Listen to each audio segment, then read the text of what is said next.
He? Kumbe huku ndo wanapika chakula cha kizungu kidogo eh? Nimeambiwa chipsi zinaitwa French fries. Sasa huku wao wanalia kro au koko. Karibu sana City Taste Restaurant. Tafadhali, hii hapa menu yetu ya leo saa. Hii ni menu au gazeti la bei za mafuta?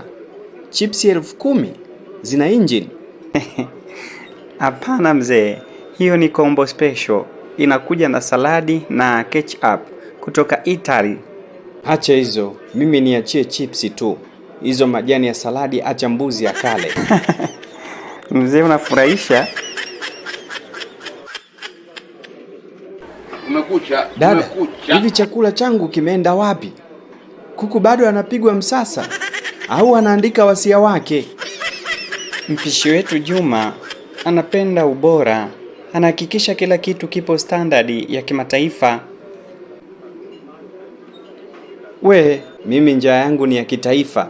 Sasa hiyo ya kimataifa mnaniletea lini? Mzee, usilalamike. Mimi nilikuja kabla yako. Nilitaka samaki mpaka sasa maji yanachemka tu.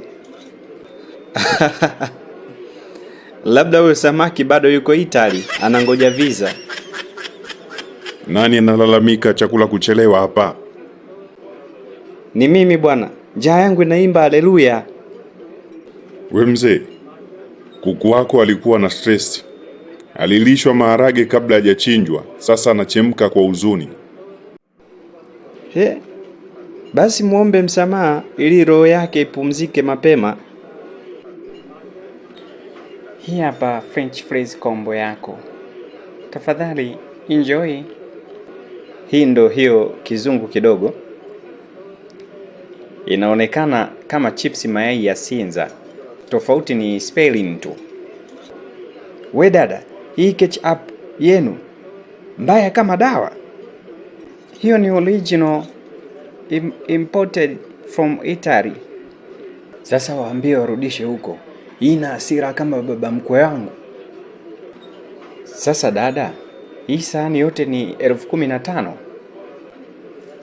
Ndiyo mzee, pamoja na huduma ya meza. Huduma gani sasa hii? Nimekaa mwenyewe hapa saa moja nikibembeleza njaa.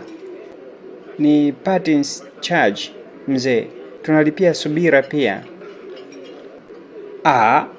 Basi andika 5,000 tu. Hiyo subira nitakulipia kwa maombi ya usiku. Karibu tena City Taste Restaurant. Hapa chakula ni cha kimataifa, malalamiko ni ya kitaifa. Njooni mle hapa watu wangu, ila kuweni na subira. Chakula kinakuja kabla njaa haijapata visa.